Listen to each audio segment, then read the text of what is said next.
Good morning, guys. Good morning, good morning, good morning. Somebody give me a sound check. Let me know if you hear me okay.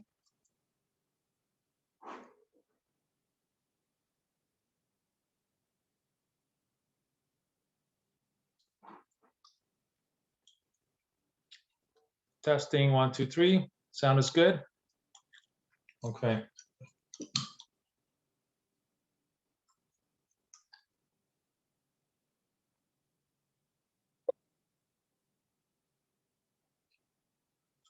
Okay.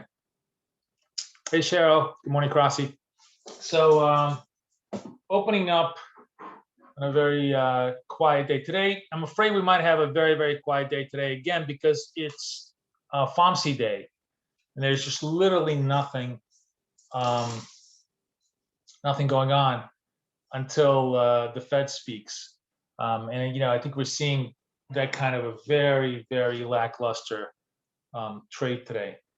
So I don't even think that it's worthwhile to do a fade trade today, simply because we're going to be in a very, very likely kind of a tight range bound market. 10, 15 basis points up and down. And it's always a good idea to just kind of stand down on FOMC day, because there's nothing really going on. But that said, I had some really kind of interesting ideas on the variant here. You know what? Let me just kind of clean this up here for a second. Let me clean up the. Let me get rid of the dip signal. Just want to show you something. Something interesting, and it's really, by the way, not very clear this week, because this week has just been a horrible week for this. I'm looking at the Dow right now just to see what's going on in the Dow here. Dow actually, so what I'm about to show you is actually kind of a legitimate short. I would have taken this short in Dow here at 87. It's a little too late now because we're kind of chasing it. I mean, if you want to chase it down, I think we might have a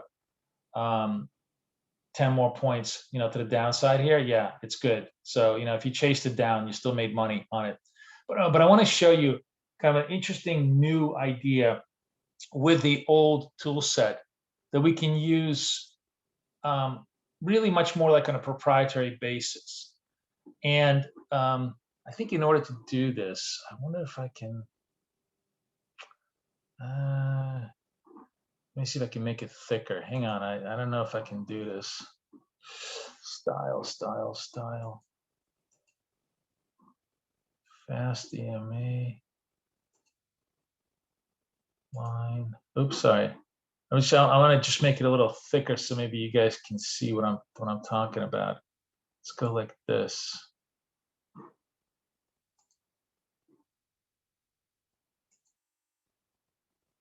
Okay. So, and Daniel promised me that he can do this for me, so we might be able to get a good visual on this. Let me just try and I just want to maybe like this. Just want to try to visualize for you. Okay. So imagine that this particular segment, right? This is an up segment, right? Imagine like this is all fully shaded, right? This is like a shaded area. And this is the high of the up segment, right? You guys with me so far? And then you go back and you go, well, what was the prior up segment that the critical thing is? And you look at the up segment over here, and this prior up segment was like right over here. This is the shaded area over here that I would have visually. And you look at the high over here, right? So the most interesting question to answer is the absolute high of the prior high segment versus the absolute high of the prior high segment here is lower. It's a lower high, right? You guys with me?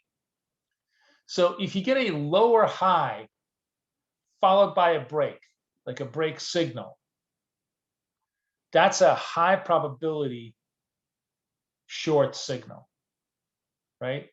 Conversely, which I don't have because I need like me see if I can find this earlier today.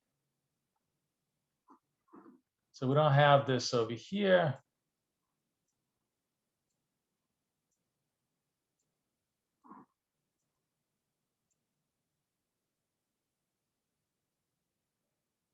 All right, this is sort of a very weak example because it's, it's 4 o'clock in the morning, but it's the same principle. So here's the down, here's the down segment, right? So the absolute low is over here. That's the absolute low of this down segment, right? Then you ask yourself, well, what's the absolute low of the prior down segment, the one before that, right? There's an up segment, down segment, down segment. So this is obviously lower, right? You guys see this? So this is a lower low followed by a higher low segment. That's true. Then the break has a chance for to go higher. So it's very small. It's like I think it's 8-9 points, but it's still a relatively decent high probability break to the upside, and it actually manages to kind of survive upside. It's a bad example today because there's obviously nothing much is going on today. But like, let's say, I don't know, if I were to just simply go, I don't know, 1st of April, just for argument's sake, what happens there? So here's 1st of April. Let's go to or 4th of April. Let's go to New York opening, just so we get high liquidity ideas. So this is all London. Okay, so somewhere around New York opening, here's the absolute low over here. The absolute low over here is 67.50, and I guess here actually, oh no, it works. So this is, and the absolute low here is 65.50. So marginally higher absolute low, the break works to the upside. And it actually works, if you this is an absolute low here against this one, the breaks works to the upside. So you can just sort of play around, with this idea, and even, in a very, very strong trend, obviously, like you have here, all these lows are just incredibly good signals. It's not like they always work, but the fact that you have this quantitative way of looking at low high, really, really works nicely. And then the interesting thing is that when you're picking highs or picking lows, this type of a structure is much better because it slows down your trading. Like it's not like it works always, but it definitely helps you slow down your trading to a better entry. In this case, this little spike out would have faked you out. So you had a full high over here, secondary high, which really is effectively a lower high. But okay, so this is a higher high, so you have to wait, and then you have finally a lower high over here. This is the thing. So you would take this sell over here. Now the sell over here kind of doesn't really go much. You go 72 to 64. Then 6-7 points. You still would have made 5 points on momentum. It definitely puts you in at least a decent position, towards the upside. And like I'm just looking over here. Now here's a good example of where I think. So here's the absolute high over here on this particular up segment, right? And it's 22.60.75. And here's the absolute high over here, and it's 21.75. Again, very, very small, but quantitatively definitive. So the next breakdown really puts you into a nice clean trade. And obviously, this is universal. It's just, what it does is, because we have the breakout structures, and because we can average out the price for the moving averages, we can. The point being is that by not guessing the tops, but by actually seeing the tops develop, we're able to both wait to the point where the tops are kind of real. Because let's say you could have said, oh, here's a high, here's a low top, I'm going to short over here, and then if you had a tight stop, you would have gotten stopped out. By being very, very slow, both in establishing the segment tops, and then by being active on only taking the breakdown entries, you kind of put yourself in the best possible idea for trading tops, for trading the turn. You guys see what I'm saying? Does that make sense to you guys as far as ideas go?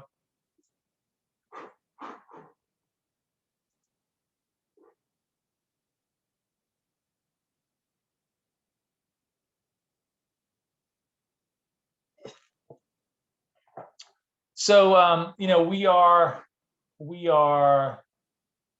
to the downside on both sides. Let's just look what's that. I mean, we if we do yesterday, by the way, the reversal trade took a very long time, but definitely worked. So let me just kind of review with you the reversal trade in Nasdaq yesterday. So we went over here. What was this? It was yesterday, 27. Go to over here. Okay. No, sorry, I want to go.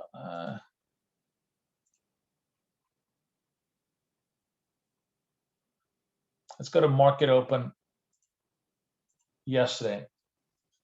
So we had a very long negative move from 10 o'clock, 11 o'clock, 11 o'clock. Eventually, 11:14, we get a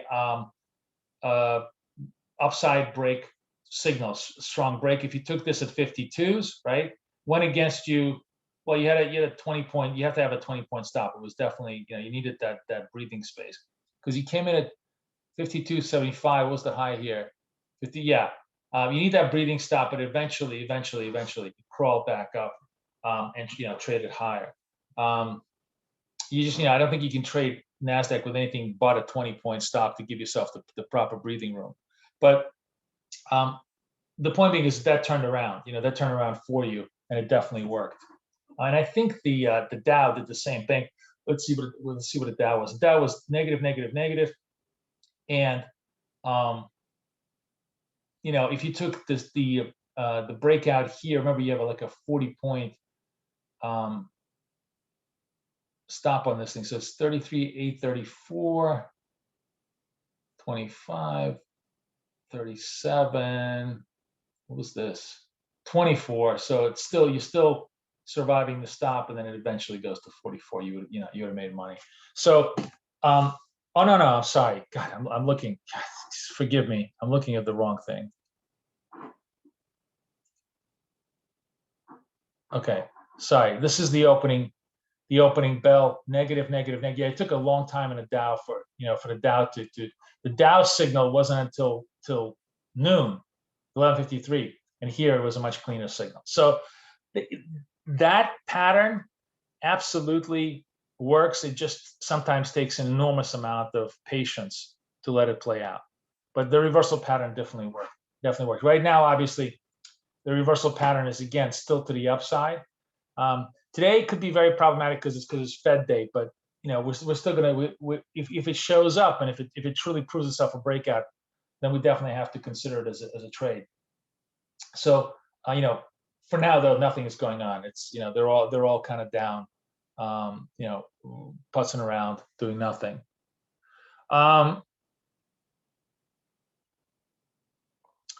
Also, because it's Fed day, I think the currencies are in a stall, and you can really see that because there's very little price movement overnight. As a matter of fact, let me pull up my. Just bear with me. I'm going to pull up my results, and you know, I got shellacked a couple of times, but that's, you know, that's fine. It's supposed to. I want to show you actually sort of like the. Just bear with me. I'm just going to pull up the right account, and I'll bring it to you guys.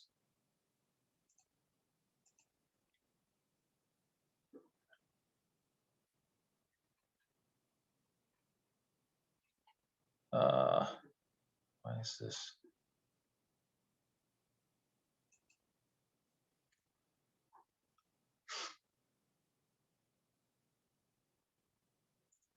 Just 1 second. I'm bringing it to you.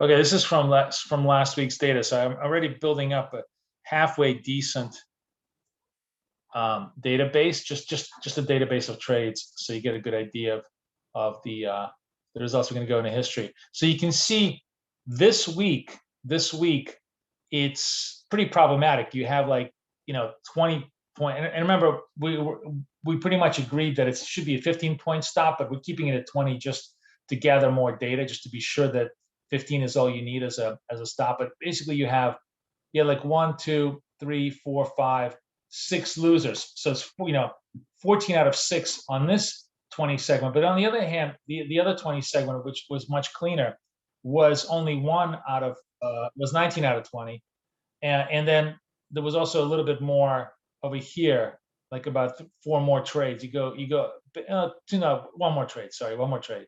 All the other trades didn't start from there.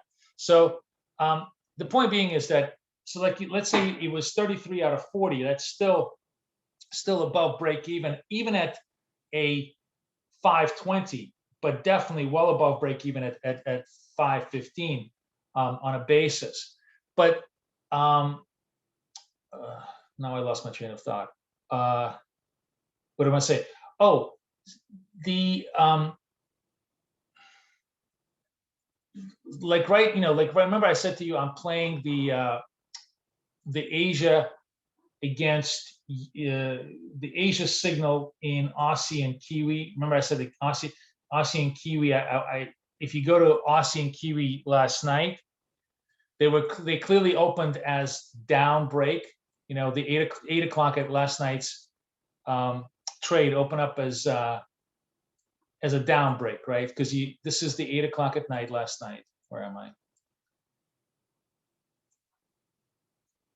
I? We should be watching. I'm watching NASDAQ right now. It's starting to possibly turn to the upside. Hasn't even broken to the upside, but I'm just watching it out of the corner of my eye. I'll come back to it in just 1 second. But yeah, you can see, here's the 8 o'clock. It's a clear break to the downside in the Aussie. So let's say it's negative bias. So you're looking to sell the negative bias in New York at around 8 o'clock, which is like right around here. But we're just not getting there. Like this is 45, goes up, 5 against you, comes back down almost to give me the 5 points. Doesn't quite do it. Just kind of floating, and could very well turn out to be. It may stop me out because of Fed. I mean, the point is, there's very little movement here because of FOMC. FOMC is really scattering the trade. But the other thing that I was going to say to you that I do, which is kind of interesting, is if I am, let's go to euro, or no, actually, let's go to pound, because I did this with the pound today. So let's go to pound. The pound opens up in European session, and I started, and this is the thing that I think is a little bit problematic. I think the 2 o'clock open is too early. We're getting let's go to NASDAQ. We're possibly getting a breakout in NASDAQ. So we might have a trade here. So let's focus. Okay, so starting to break out. Here's the trend line. It needs to break that trend line to the upside. If we get that, that's a reversal trade. I'm going to try and go for 5 on that trade, if we can get it. Google came out with really great numbers. It should be supportive of NASDAQ, so I would think that we have a reasonable chance. And then I'll come back to some thoughts of like what I did on FX that I find interesting and helpful.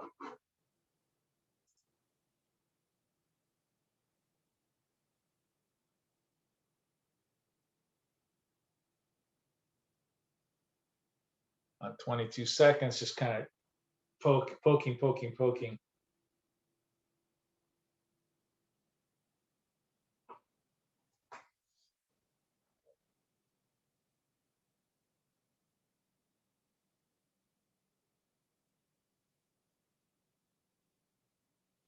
All right, no breakout so far. Let's see if this candle gives us a breakout to the upside.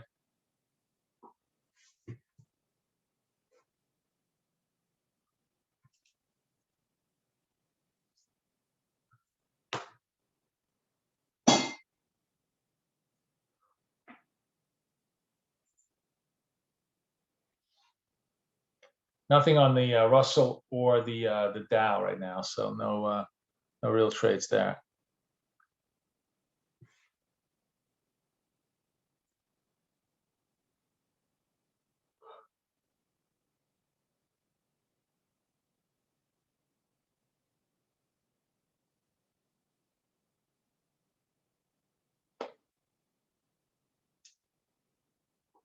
Looks like you might want to consolidate a little bit. All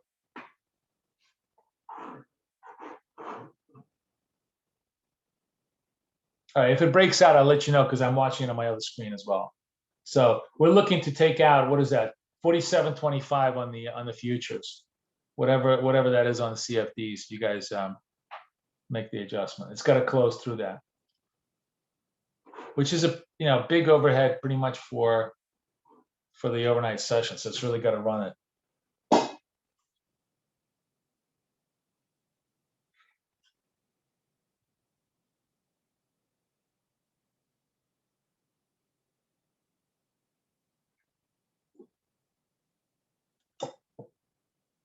Trying to see if we can get this trade off.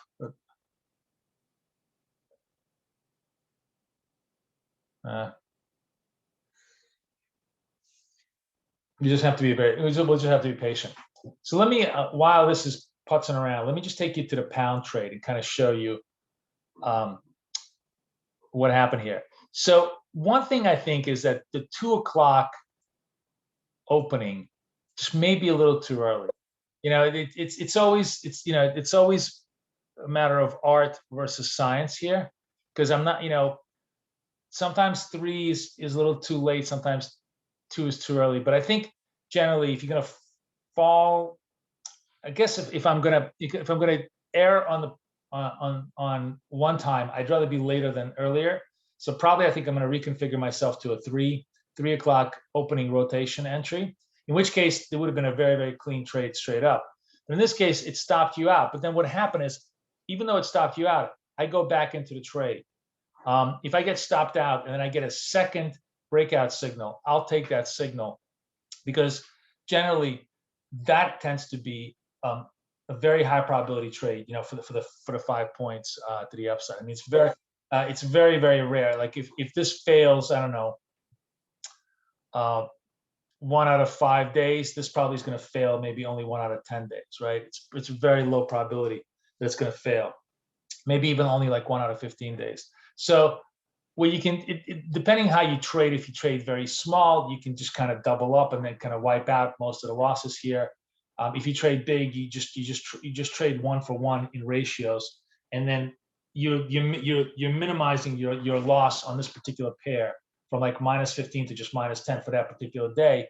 And look, it looks like I'm getting a breakout finally on NASDAQ. Let's go look at NASDAQ. NASDAQ is at 51 with 17 seconds left. So looks like they're finally trying to see if they can take it up. I'll let you know if it gets us into a trade right now.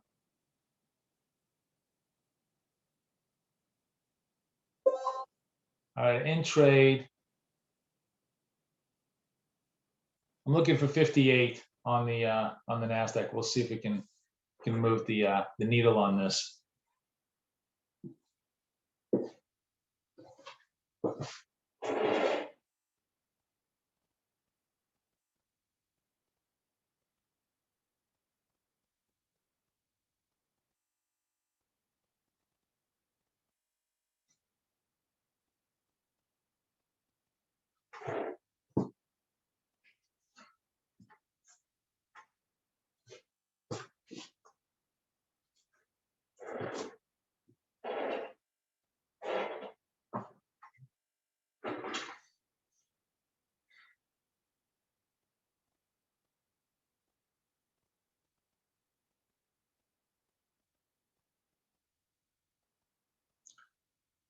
You can see it's sort of very, very slow market action today.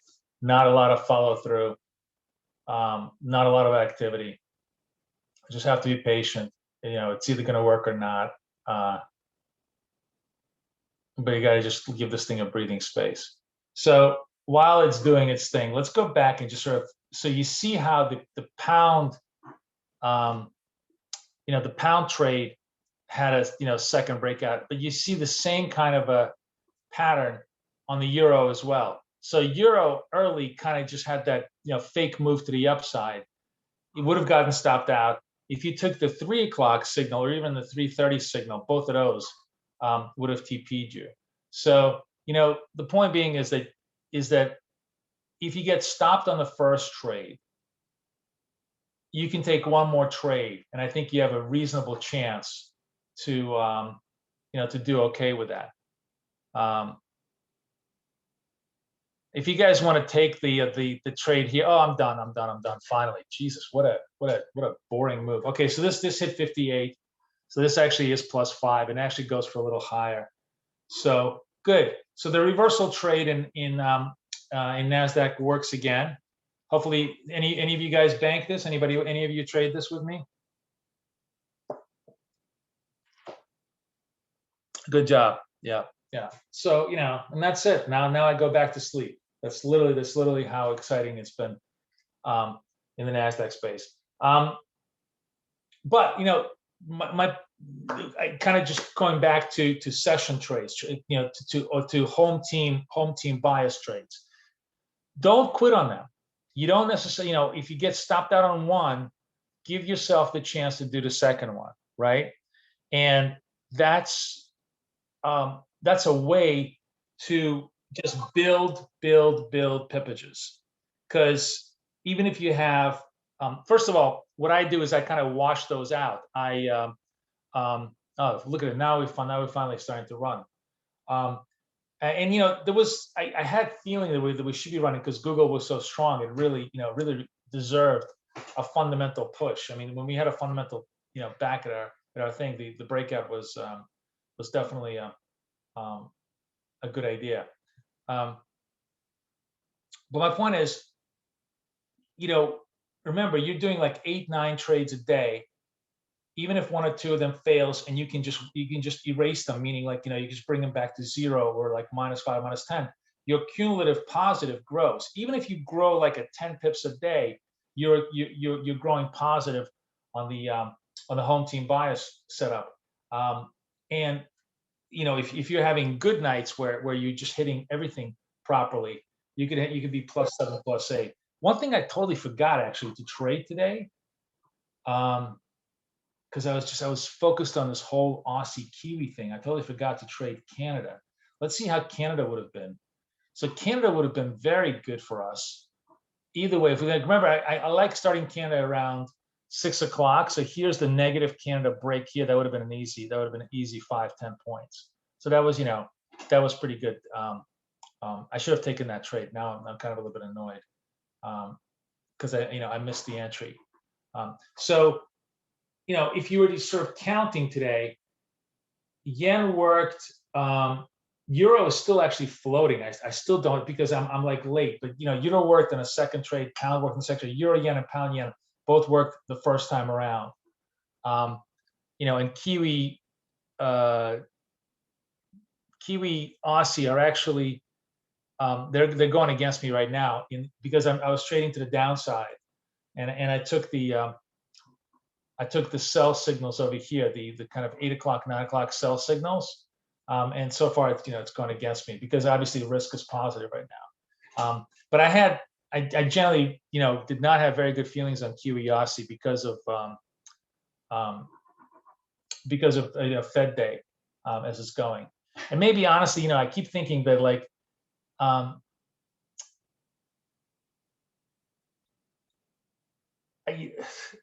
going to look around. I guess I'm just, I'm experimenting. I really don't know how I don't know if I want to just trade this Asia session, because one of the things that I really liked, like I traded yen Asia session, and to the downside. And here's the thing about all of those things. What is that?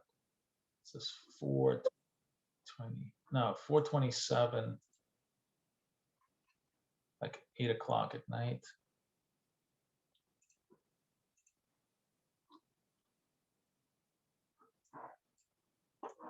Okay, here's yen.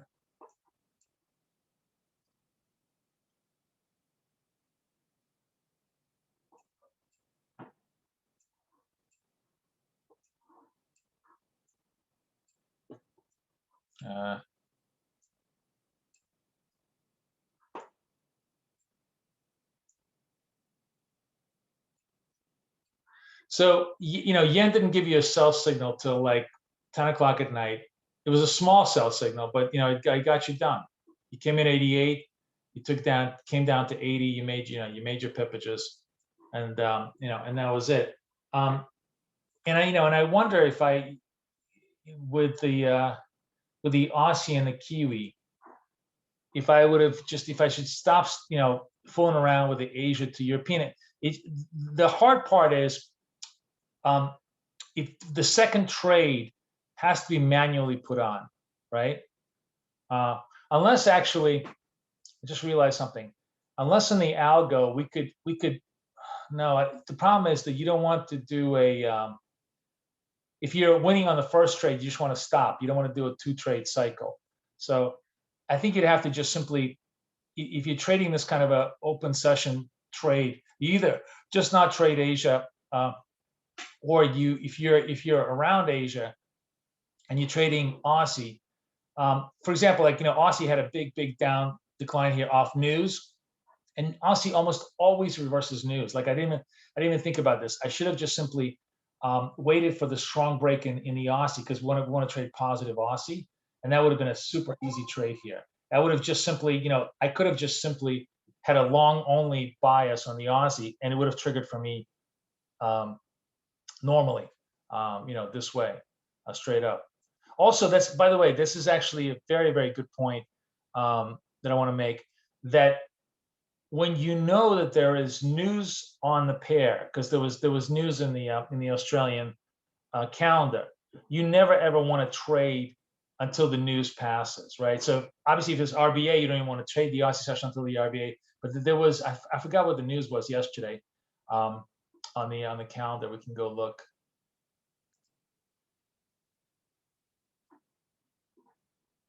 Yeah, sorry, cancel. Let's go to this thing. We'll go to the calendar.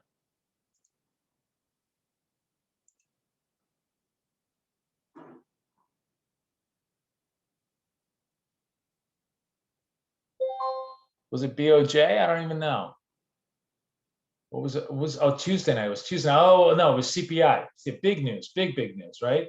So big news on the Aussie. You definitely want to let that go by before you resume the upside bias. And that would have been a much smarter trade than kind of just trying to force the trade this way. So these are things I'm sort of learning as I observe, but you can see that how just about all, 7 to 8 out of 10 possibilities, you're on the right side of it as long as you find the right time frame, sidestep the news, do all these things. I mean, it's never simple of like just open up and let it go. You always have to have a whole bunch of exceptions. That's where the devil is in the details. But the details are not onerous. They're obvious once you kind of understand where the details are. And overall, it's very accretive. It just continues to be very accretive, even with all the mistakes. And obviously, as I minimize the mistakes, hopefully I get better. I just wanted to give you an update. We're up to about 57 trades so far. We're going to need to do at least another 50. I think we can't have an intelligent conversation about this for another 2 weeks. But once we get to probably like 150 trades, we can start looking at it seriously. And obviously, as I get better in terms of making the errors, and once we get to about 250 trades, then you probably have a lot of confidence that if you do all these things properly, you have a very steady, accretive little strategy.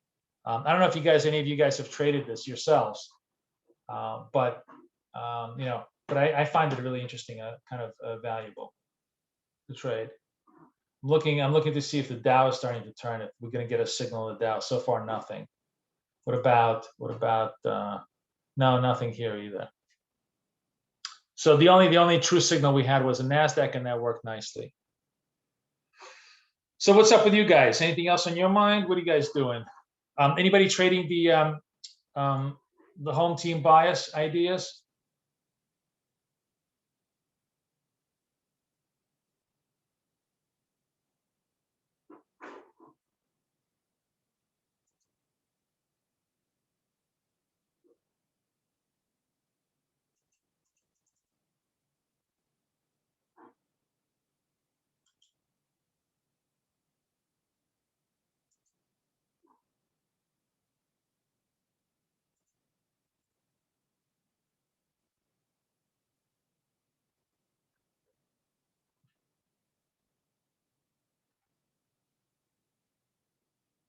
The go-to is right. Okay, you see this little arrow.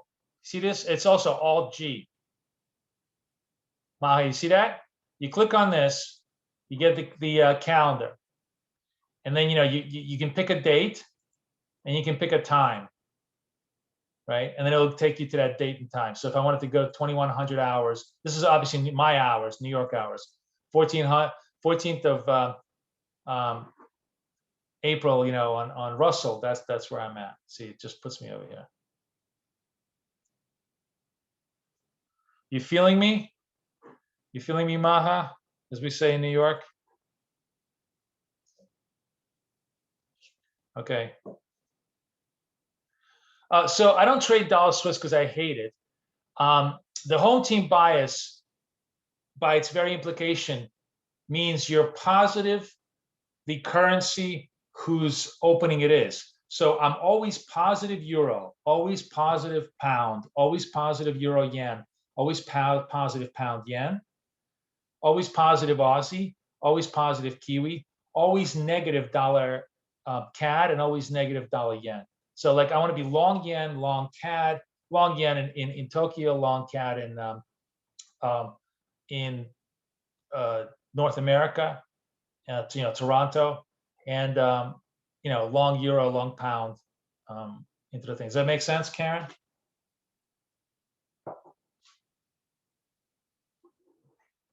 I'm actually just went short. Just went short dollar CAD. I'm going to bang out that trade myself. Very, very late. But the whole point is that I'm long CAD here. I should have been long CAD long ago, but I was like, fuck it, I'll chase it. So I chased it. It made money. But let me show you. So let me show you where I went. So I traded this to this. I mean, it was a little bit later, but still. But then that I'm late. Like this is late. I should have been long CAD somewhere around here, 6, 7 o'clock. But yeah, you're trading the home currency.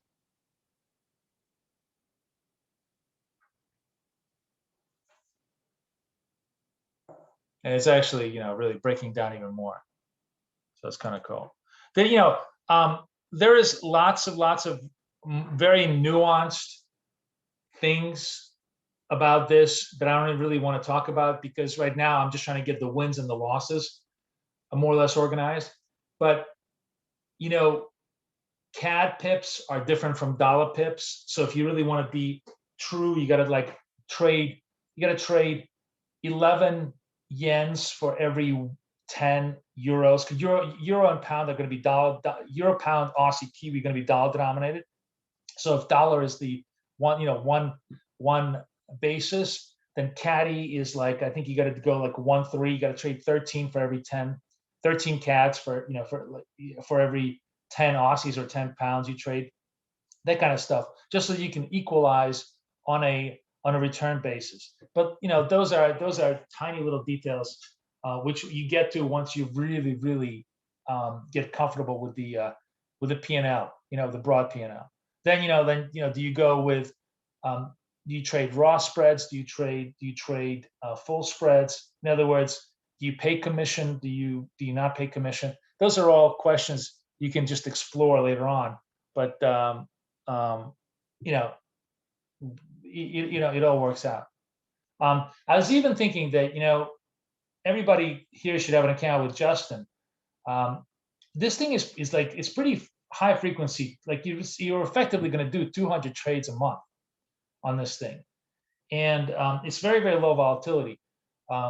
So if you lever 10 to 1, which is not high for anybody else, but really high for us, you could you basically guaranteed to make 1% in rebates, just in rebates alone, and then if you can make 2 or 3% in actual net P&L, it becomes a very, very low volatility kind of a steady strategy, with very little work. I mean, it's really little work. You just you wake up, you look at the structure, you lay it down. You actually can I have the EA programs time entry. and comes in, properly. And the main thing you just want to watch out for is news, events, all those kind of things to overlay the structure. But yeah, I mean, it's cool. And I really like the idea. I mean, I know it's very what's the word I'm looking for? Improper, I guess, unconventional risk management to kind of go do the repair trade. But the repair trade, meaning that, if you get stopped out once, but you get a second strong signal in the direction of that you're trading, that second signal generally tends to be like, if the first one is a 70% trade, the second one is like a 90% trade. So you have enormous amount of confidence in that second signal, and that that one, it can wipe out the losses, which is the same thing as making wins because all the other ones are winning. That's kind of like, sort of like the strategy that I'm using for all of this. But it's very cool. I mean, I think it's very cool because it focuses on very behaviorally set conditions every day. Like, there's nothing, we're not doing anything mysterious. It's what the market does every day. We're just trying to take the best possible advantage of it. Does that make sense? Oh, I think things are turning around. Let me see what's turning around on what's going on over here. Nah, Dow's still not turning around, and the Russell just kind of started to break out, but we need to see the Russell, which I know you guys don't really trade, so it's not really a strategy I'm super keen on. But if the Russell turns with a strong buy, that's also becomes a signal for us. Like, I actually like the Russell. I mean, I would just trade it now, like on a like I would take 92. Let's take 92.5. Let's see if we can get 93.5 on this, just for fun. I think it has a reasonable chance here.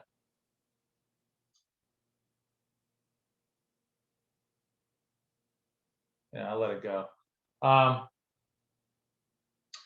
Anyways, those are my thoughts for the day. I really like this whole idea. And once we can develop the visuals, the high-low segments is a very, very attractive scalping structure. Just for pure, like, if you want an intraday scalp kind of idea, it's kind of interesting. Like, even over here, this is the Russell, right? Which is not, as I said, not an instrument that anybody really trades in the room. But this is the segment. The absolute low of the segment is 2281. This is the most recent negative segment, and obviously it's 84, so it's a higher segment. So a break higher, and we need to have strong break higher here in order to have a signal. But if you have a strong break higher, then yeah, it's you could have a legitimate trade to the upside because you have a higher low that's just quantifiably shown on the charts, as opposed to here where you're basically the shorts are so dominant. You really can clearly see a very, very weak lower high here and failure and a continuation to the downside, right? Just a really clear one. So so like, these are just like day trading scalping ideas that I think are really cool for you guys. If you aside from just the strategy ideas that they're very rigid, very boring, very mechanical, which is all good. But if you want like a little bit of interesting, intelligent proprietary trading, then this is a way to do this. And once we can incorporate the visualization, you literally you'll see it. You'll see the darkness against one or the other, and it just becomes a lot easier to look. I wonder if, by the way, I'm actually curious because I'm realizing that less is more, and I'm just wondering if I do bars. Well, once we have the colorization and you have the bars, it's going to be a lot easier to see. A lot easier to see that kind of stuff. It's funny because I used to think I wanted to have more information. Now I'm like looking for less and less and less, because it's really all about momentum and levels, right? That's all we're looking at is momentum and levels. All right, guys. So let's wrap it up. I mean, we decent day. We, made our bank on the one trade that we wanted to. Is there any way you can make it so you can set an alert on the line in trading view, not just the diamond, but start of line, There isn't, but we can certainly add that. Wait, hold on. Let me see. Hold up. How does this, what is the alerts? Oh man, how did he do this? Oh, it's alert. Okay, so it's alert. So this should be combo alerts. What do we have? So what you want is, wait, so what do you, sorry, are you asking for, like, you want the alert of just line break? Is that what you want? Like literally when the line break starts to form, you want that alert? So that would be line break. So you just want alert number 6 to be line break. I can ask Daniel to add that. So number 7 would be like line break, and then you could, yeah? Is that what you're saying? Okay. All right, cool. We can definitely do that. That's fine. Okay, sounds cool. All right, my friends, as you can see, there's just a million variants with this thing. It never stops giving. Lots of really good ideas. I'll keep trading. I'll keep you guys up to date on what's going on. And we'll see you guys tomorrow on Friday. That's it. We'll end the week. All right, I'll post this just a little bit. Thanks, guys. Everybody have a wonderful day. I'll see you guys later.